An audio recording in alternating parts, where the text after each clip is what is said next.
Okay, magandang gabi po sa ating lahat dito sa Donmar TV. At eto na nga, no, may good news po tayo. Teka muna, ayusin ko muna itong angle ng aking camera. Ayan.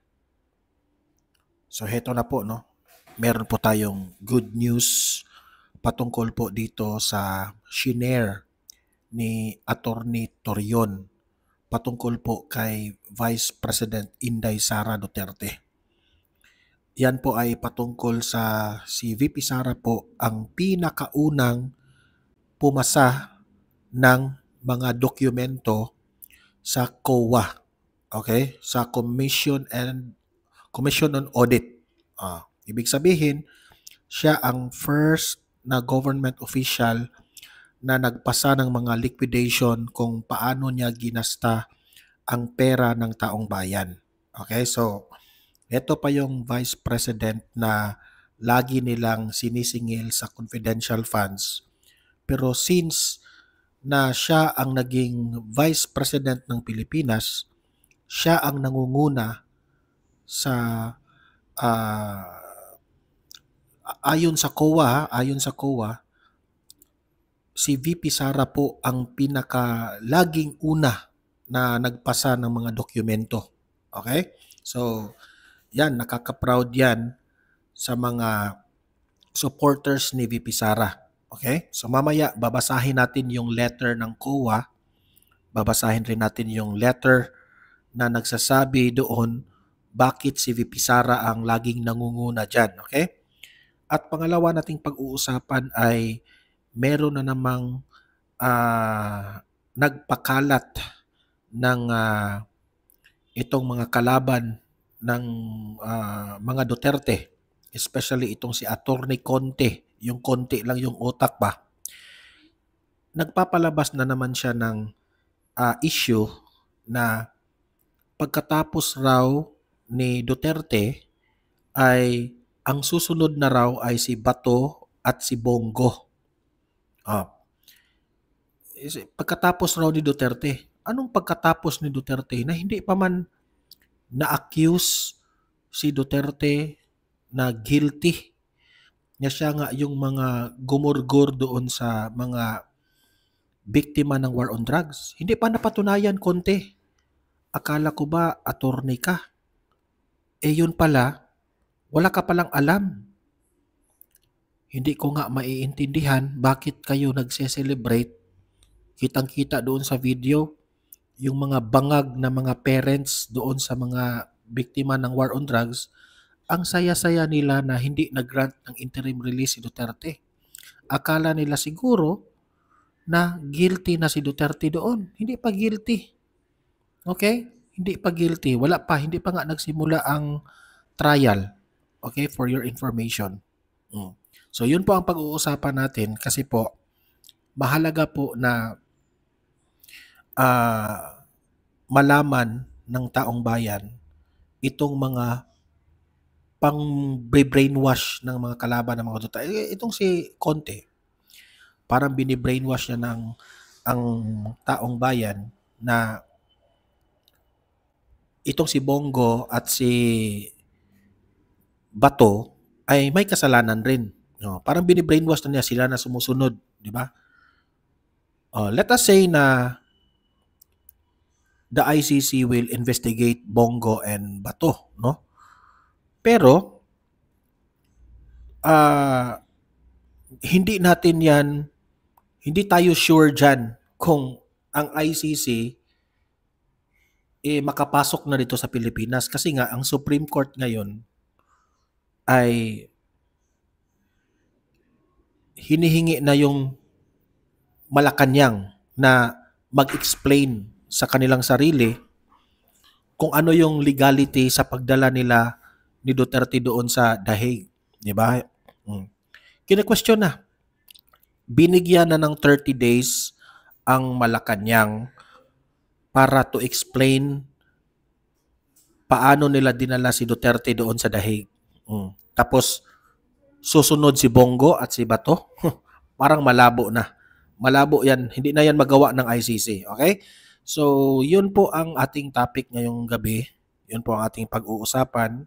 Pero bago ang lahat, bago natin yan pag-uusapan, help me po muna na i-like at saka i-share itong ating video, itong ating live, para guys, marami po ang makanood at makaalam sa nangyayari ngayon patungkol po sa issue ng ICC. Okay? Mag-like and share na. And sa mga first time dito, nanood ng mga audience sa Donmar TV, paki-subscribe na rin at paki-follow. Libre lang ang mag-subscribe sa YouTube, walang bayad yan ha. Kaya subscribe na po para updated kayo lagi sa ating mga trending at viral na mga topics. Okay? Okay. Tapos, heto yung pag-usapan natin. Kasi nakita ko itong post na ito kanina. Shinare ito ni Attorney Torion. Ito ipapakita ko sa inyo ha. Ito po ay patungkol kay VP. Ayan, ang ganda-ganda ni VP Sara dyan. No? Ayan, yan po ay patungkol ni VP Sara. Shinare po ito. Ito yung nagpapatunay na hindi po corrupt itong Vice President na ito. Okay? Si Attorney Torion ang nag-share nito ng page ng One TV Philippines. Okay? Nakasabi dito, VP Sara Duterte, 3 taon nang nangunguna sa COA o Commission on Audit sa audit ratings ng OVP. Meaning to say, she is number 1 of all the government officials na very transparent when it comes to the expenses, kung paano ginasta ang pera ng taong bayan. Matapos ang 3 sunod-sunod na taon, maybe that is 2023, 2024, and 2025. So 3 taon yan ha. So wala pa namang 2026. So matapos ang 3 sunod-sunod na taon, nananatiling nangunguna ang Office of the Vice President sa pinakamataas na audit rating mula sa Commission on Audit sa ilalim ng pamumuno ni Vice President Sara Duterte. So ibig sabihin, siya yung unang nagpasa ng mga dokumento kasi ang mga government officials ay sila po ay required to pass on time sa kanilang mga dokumento kung paano po nila ginasta ang kanilang mga budget sa mga ahensya ng gobyerno. Okay? So, meaning to say, nangunguna po siya si VP Sara. Hindi siya nagkulang. Kaya nga, opposite ito sa mga bintang nila when it comes to the confidential funds. Very opposite kasi namimintang sila na 11 days ginasta ni VP Sara yung dapat raw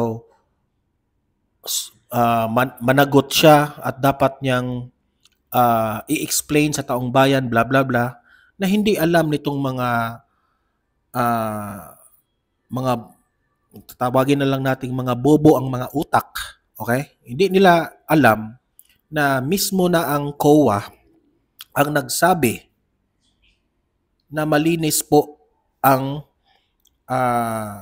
Office of the Vice President sa mga issue na ito. Syempre, nauunawaan natin yung mga kalaban na gusto nilang i-brainwash ang taong bayan na may kasalanan talaga si VP Sara. Especially sa mga ordinaryong tao na hindi mahilig sa usaping politika, talagang mabibrainwash nila na ginasta in 11 days ni VP Sara, kinurakot ang confidential funds. Yan talagang iisipin. Pero kung laliman ninyo ang inyong isip at mag-research kayo, COA na mismo ang nagsabi na wala po siyang dapat papatunayan kasi lahat po ng mga resibo, lahat po ng mga dokumento that will answer their question is nalatag na lahat. Okay? Naipresenta na lahat. So wala silang lusot dito. Di ba? Patuloy pa tayo.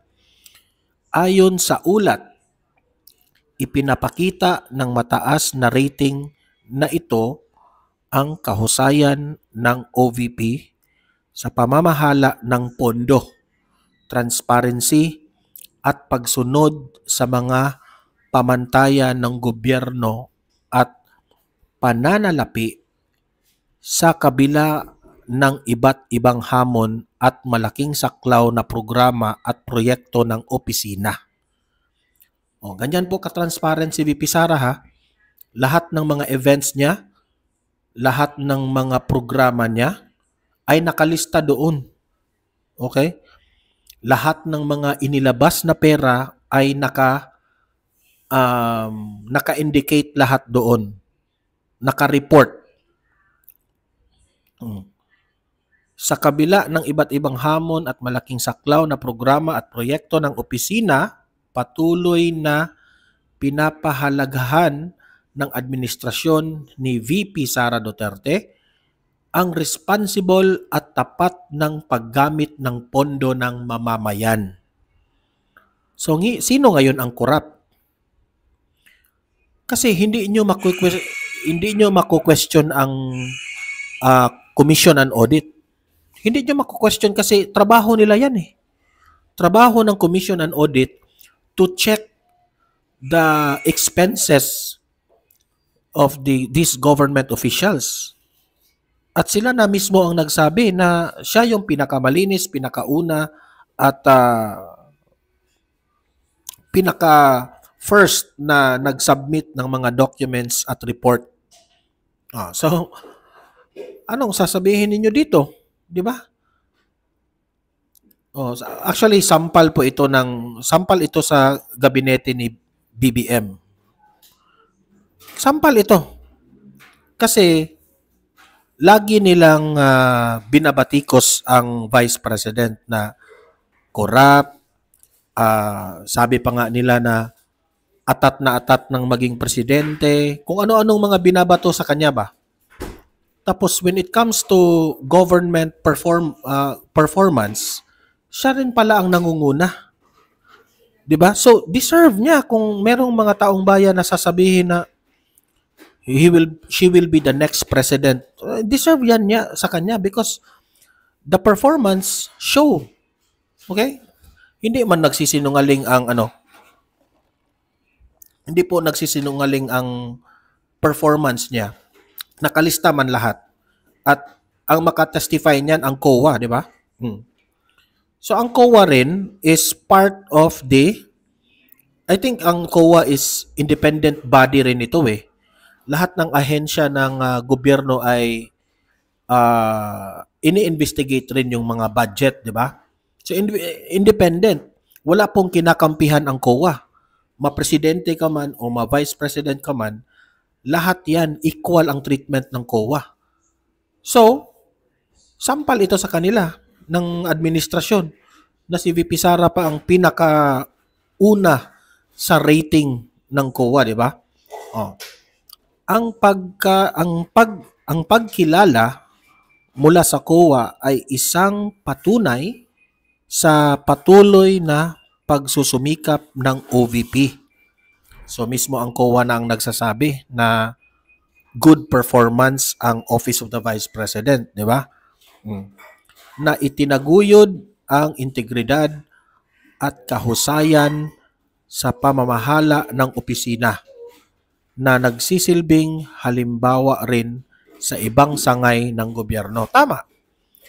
Dapat lang talaga na tingnan ito ng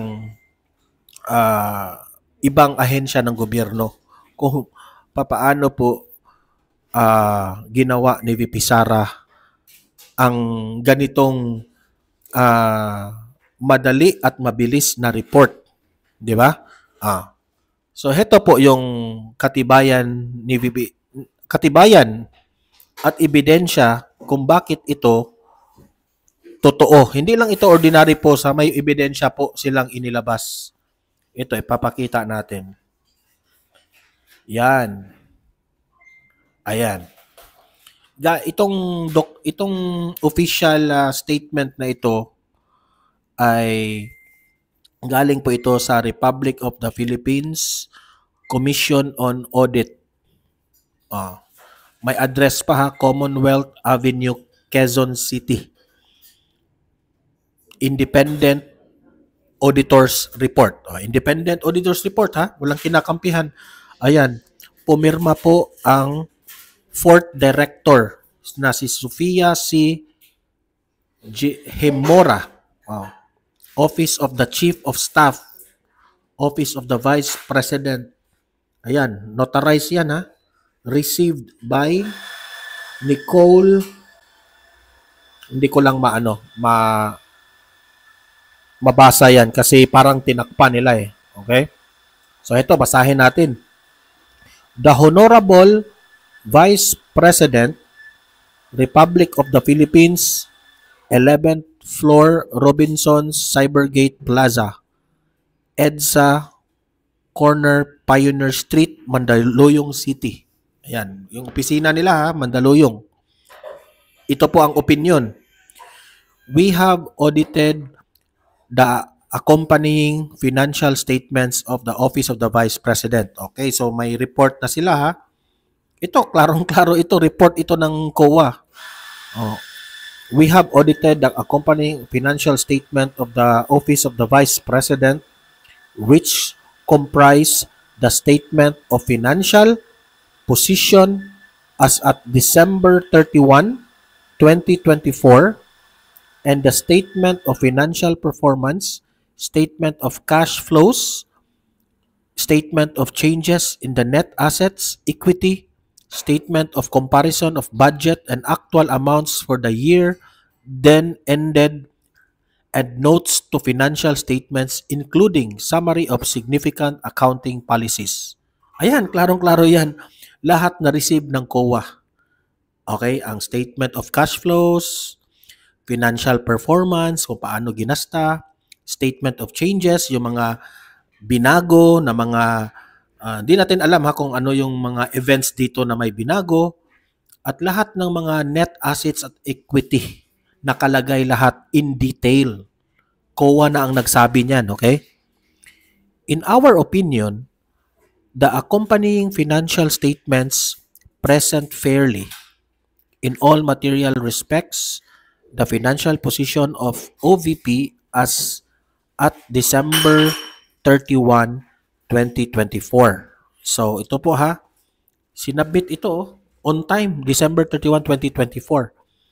And its financial performance, cash flows, changes in net assets, equity, and comparison of budget and actual amounts for the year then ended, and notes to financial statements including a summary of significant accounting policies in accordance with international public sector accounting standards. Ayan, ano pa bang hahanapin dyan? Parang kompleto na yan lahat, di ba? Ito, basis for opinion. Okay, basis ng opinion ng Commission on Audit. We conducted our audit in accordance with international standards of Supreme Audit institutions, that is the ISSAIs. Our responsibilities under those standards are described in the auditor's responsibilities for the audit of the financial statements section of our report. Ayan. We are independent of the agency in accordance with the revised Code of Conduct and Ethical Standards for Commission on Audit Official Employees Code of Ethics. So dumaan po ito sa Code of Ethics ha, na nagpapatunay na ginawa lang ang COA report. Ha? Ginawa ang COA report na wala pong bias itong lahat. Okay, hindi naman kinakampihan ng COA ang Office of the Vice President. Kasi dumaan ito sa Code of Ethics eh. Together with the ethical requirements that are relevant to our audit of financial statements in the Philippines, and we have fulfilled our other ethical responsibilities in accordance with these requirements and the Code of Ethics. We believe that the audit evidence we have obtained is sufficient and appropriate to provide basis for our opinions. Ayan, kompletong-kompleto po ang explanation ng Commission on Audit. Wala ka nang masasabi dito, wala ka nang makwe-question dito kasi inihayag na lahat ang basis for opinions. Okay? So, ano yon, si Franz Castro, kayong mga yung si Congressman Kulot, okay? Isasampal namin ito sa mukha ninyo sa sobrang dami yung tanong na walang katuturan. Ito pa, Republic of the Philippines, Commission on Audit, June 19, 2025. Ito kanina, 2024. Ito naman sa 2025. Si VP Sara pa rin ang nangunguna na pumasa. At ito po ang report ng COA about the Office of the Vice President. Dear Vice President Duterte, we are pleased to transmit the annual audit report on the Office of the Vice President for calendar year 2024 in compliance with the Section 43 of the Government Accounting Code of the Philippines or the PD number 1445. The attached report consists of independent auditor's report. Okay, so itong report na ito, independent po ito. Wala pong kinakampihan, walang bias, according to the COA. Okay? The audited financial statements, the observations, and the corresponding recommendations, which were discussed with concerned management officials and staff, and the status of implementation of prior year's audit recommendation. Tingnan nyo, hindi po ito basta-basta na binabaliwala ang pag-audit nito. Okay? Ito po ay dumaan po sa mga observations. Dinaan po ito sa mga discussions ng mga management officials ng staff ng Commission on Audit. Okay? Dumaan po ito sa implementation sa mga prior na taon ng audit recommendation. So ano pang hinahanap nyo dito na sasabihin yung corrupt yung Vice President? COA po ito ha. Wala pong kinakampihan itong COA. The audit was conducted ascertain the level of assurance that may be placed on the management's assertions on the financial statements. B. Determine the property of transactions as well as extent of compliance with the applicable laws, rules, and regulations. Meaning to say, ginawa po ng Office of the Vice President ang mga proper transactions na para compliance sa mga tamang batas. Dumaan po sa tamang batas. Letter C, recommend agency improvement opportunities. And letter D, determine the extent of implementations of prior year's audit recommendations. Moreover, the audit was conducted in accordance with the international standard of supreme audit institutions. We believe that our audit provides a reasonable basis for unmodified opinions. Actually, maganda po itong ginawa ng COA na parang sinasabi nila dito na wag nyo nang questionin ang Office of the Vice President because they already pass all the requirements that are needed dito sa liquidation. Ang tanong, saan na ba yung ibang ahensya? Nakapasa na ba? Nakuha na ba nila ang dapat naipresenta na ba? Nai-report na ba ang dapat ibigay ng COA? Kagaya ng ginawa ng Office of the Vice President? Yan ang tanong. Yan ang ibabato. Dahil itong ginawa ng COA, sampal ito sa ibang mga ahensya ng gobyerno. Pursuant to the Section 99 of the General Provisions of the General Appropriations Act of 2024 o tinatawag nating RA number 11975, may we request a status report on the actions taken on our audit recommendations within 60 days from the receipt of this report by accomplishing the attached agency action plan and status of implementation, or the AAPSI form as required under the COA Memorandum Number 2014-002 dated March 18 of 2014. Kasi requirement po talaga yan eh.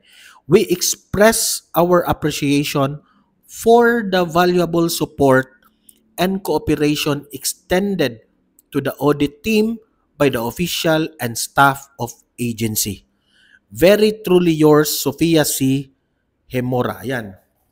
Kinover lang niya ang pirma niya, pero ito po ang nagpapatunay na ang COA has approved and has given the complete report of the liquidation, transaction, expenses, and all the documents that involves the Office of the Vice President. Ito po'y tinatawag ng COA report. Okay? Kung meron po kayong tanong sa mga kalaban ni VP Sara, diretsyo na kayo sa COA. Wala nang kailangan pang ipaliwanag si VP Sara because mismo ang COA na isang independent agency ng gobyerno ay sila na mismo ang nagsabing kompleto po. Okay? So, sampal sa mga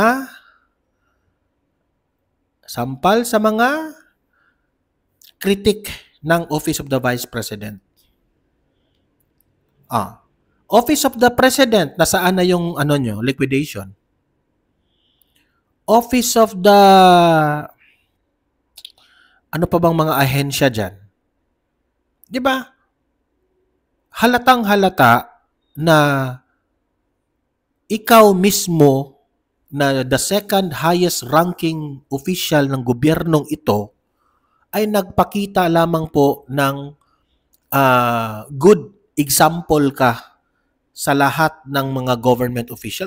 Siyempre, second highest ranking official ka, di ba?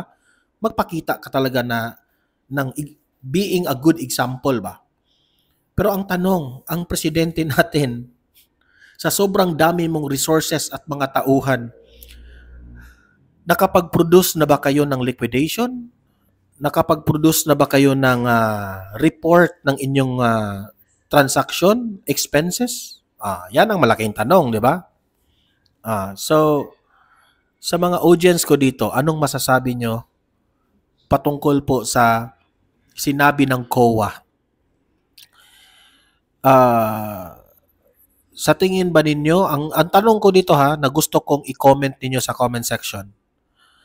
Ang tanong, naniniwala ba kayo na ang Vice President po natin ay pinaka number 1 na excellent performance sa lahat ng mga government officials? Karapat-dapat ba siya ang maging susunod na presidente basing on her performance sa Office of the Vice President? Okay? Mag-comment, mag-react. Kayo na pong bahala dyan. Babasahin natin yan. Kung sa tingin nyo, deserve ng Office of the Vice President para i-appreciate ng COA na sila yung pinakauna sa rating. Deserve ba niya? Maganda ba yung ginawa ni VP Sara? Mag-comment Anong masasabi nyo? Is she a good leader? Kayo nang manghusga dyan. Punta naman tayo sa next issue. Itong nagmamayabang na si Attorney Conte na ang susunod raw kay former President Duterte ay si Bato at itong si Bongo. Sila raw ang susunod na ikulong ng ICC. Ang tanong, makapasok pa ba ang ICC dito sa Pilipinas? Ito po, panoorin natin itong balita na ito.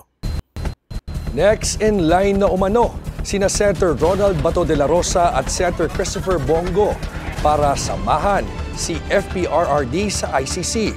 Bukod sa kanila, 8 pa raw na individual ang posibleng haina ng arrest warrant dahil sa umano'y madugong drug war campaign. Ang detalye sa Agenda Weekend Report ni Elijah Bonzo. Bato de la Rosa, medyo sure ako eh. Kasi talagang co-perpetrator, walang iba yan, kundi yung chief implementer of the war on drugs as admitted ang ama ng Tokhang. Kasunod ng pag-deny ng ICC sa interim release ni dating Pangulong Rodrigo Duterte, posible na umunong sumunod sina Senators Bongo at Bato de la Rosa. Matatanda ang kamakailan lang ng paputukin ni Ombudsman Jesus Crispin Remulla ang umano'y arrest warrant ng ICC. Actually, ang comment ko dito, paano nyo nasabi na si Bato at si Bongo ang susunod? What is your reason? Hindi pwede nasasabihin nyo na si Bato at si Bongo ang susunod without giving your reason. Diyan kayo mali eh. Attorney pa itong si Attorney Conti pero hindi niya ma-explain ano ang kasalanan ni Bongo at ni Bato. Laban kay De La Rosa. Pero nilinaw na ng DOJ na wala pang natatanggap ang pamahalaan na certified copy ng umano'y warrant na ito. Ayon kay ICC Assistant to Counsel Cristina Conti, kung sakali, hiwalay na tatakbo ang kaso ni Senator Bato, kaya anuman daw ang maging resulta ng kaso ni FPRRD, wala itong magiging epekto sa isa't isa. Ang kaso, magmula nang pumutok ang balita ng isang arrest warrant umano ng ICC laban sa senador, tila no-show na siya sa kanyang trabaho sa Senado. Pero dun sa Ito, sarili kong opinion ito ha. Si Bato po ay hindi na nagpapakita sa Senado ngayon. Kasi nga pumutok yung issue na huhulihin na siya. At alam mo naman, ang administrasyon natin ngayon ay hindi na mapagkakatiwalaan when it comes to usapin ng ICC. Hindi na natin mapagkatiwalaan na sasabihin nila na we will not cooperate with the ICC sa pag-aresto ni Bato. Hindi yan. Opposite yan. Di ba? Katulad lang yan ng sinabi nila dati na hindi sila papayag na aarestuhin si Duterte. Pero anong nangyari? Tinulungan pa rin nila yung ICC. So si Bato, I believe, hindi na nagpakita sa Senado. Kasi hindi na mapagkakatiwalaan ang administrasyon. Di ba? Pwedeng hulihin si Bato na tulungan pa yung mga taga-Interpol o kung sino man ang huhuli sa kanya para dalhin siya sa ICC. So sa tingin ko sinigurado na ni Bato na wag nang magpakita. Ganon yung ginawa ni Bato ngayon. ni Bato, the ICC does not try cases in absentia. Whether in person or in spirit. Si Bato, if absent in person, no case can progress without him. Baka maipit hanggang issuance of the warrant of arrest. Noong administrasyon ni Duterte, si Senator Bato ang pinakamatagal na umupong PNP chief. Siya ang namuno sa pag-iimplementa ng madugong Oplan Tukhang na nakapagtala ng libo-libong kaso ng extrajudicial killings. Bukod kina De La Rosa at Go, ayon kay Attorney Conti, may 8 pang individual na maaaring mahainan ng arrest warrant. Redacted. Actually, hindi mo pwedeng ilipat ang kasalanan ng mga pulis kay Bato. Yan po ay, hindi po tayo attorney pero alam natin yan na bagay na yan. Kapag meron pong kasalanan yung pulis na, example lang kung meron man silang ginawang masama na talagang ginorgor nila ang isang drug addict na walang kalaban-laban. Hindi mo pwedeng ipasa yan sa Chief PNP at that time. Kasi wala namang ebidensya na nagpapatunay na si Senator Bato o yung si Chief PNP Bato when he is still the Chief PNP, wala pong ebidensyang nagpapatunay o video man lang o statement man lang na nagpapatunay na sinabi ni Bato na patayin nyo, gurgurin nyo, bahala na, walang kalaban-laban. Wala namang ganyan. The instruction of the President was given to the Chief PNP that When your life is in danger and you think na wala ka nang magagawa, lumalaban, what do you mean lumalaban? Yung mga drug addicts na naghawak ng mga baril at lumalaban ba? Ay unahan mo na kaysa ikaw pa yung magurgor bilang pulis. Yun ang clear instruction. Wala kang marinig na instruction galing kay Bato at ni former President Duterte na gurgurin yung nakatalikod. Wala pong ganyan. Okay? So, wala kayong ebidensya.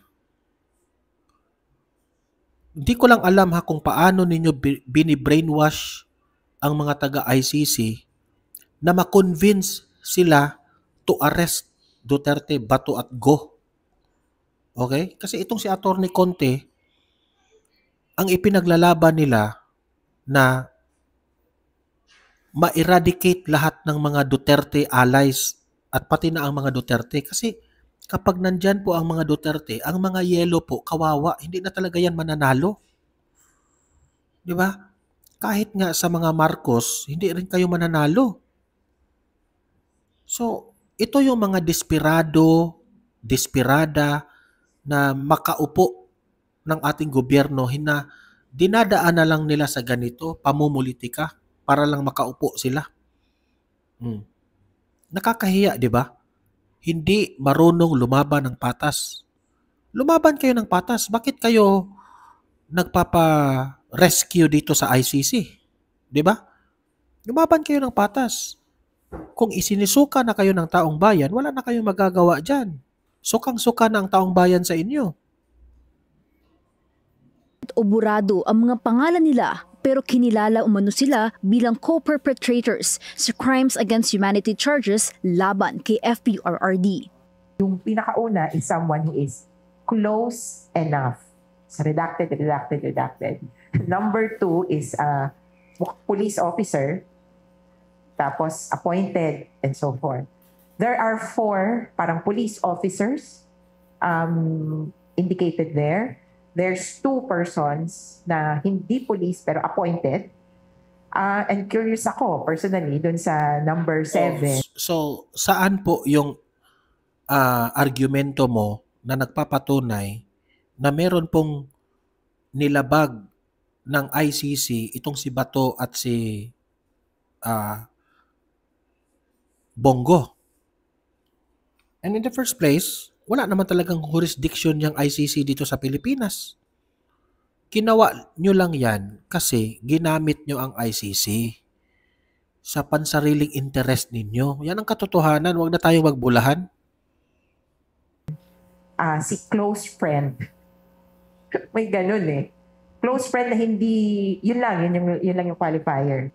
Ayon kay Atty. Conti, 8 taon ang average duration ng mga paglilitis sa ICC. Pero umaasa raw ang pamilya ng EJK victims na 2 taon lang ang itatagal ng paglilitis sa dating Pangulo. Sa kasalukuyan, nakabinbin pa raw sa pre-trial.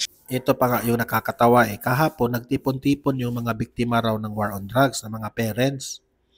Sabi sa comment section, mukhang mas criminal at addict pa raw tingnan yung mga magulang compare sa mga namatay. Hindi sila, sa comment section ko lang yung nabasa, hindi ako nagsabi niyan. Chamber ang desisyon kung fit to stand trial si Duterte. Wala pa ring final schedule kung kailan ang confirmation of charges niya. Sa December 5 next week, deadline ng experts' opinion on the fitness to stand trial. Pero dahil ito ay legal consideration at hindi simpleng medical issue, may pagkakataon pong mag-comment yung prosecution, defense, and even yung victims ng December 12. Pero malamang sa malamang, January na po ito mapagpapasyahan. At sa earliest, sa nakikita po namin, February, posibleng mag-resume or ma-reschedule yung confirmation of... Diba, kung ma-observe nyo kay Conte, ganadong-ganado siya magpapa-press con. Ganadong-ganado humarap sa microphone kasi pabor sa kanila yung ginawa ng ICC, di ba? Conte, may araw rin kayo. may araw rin kayo na naman ang iiyak sa mga desisyon ng ICC. Tingnan natin ha. Tingnan natin yung yabang mo konti. Charges hearing.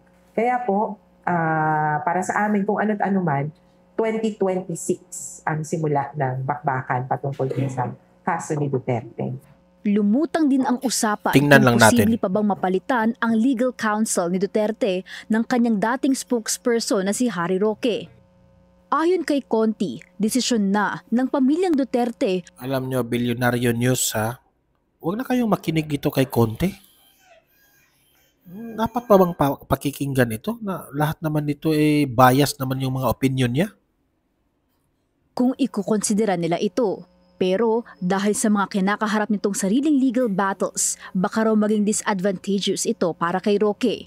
Humaharap sa kasong qualified human trafficking si Roque, kaugnay ng Pogo Scam Hub. So, yun po ha.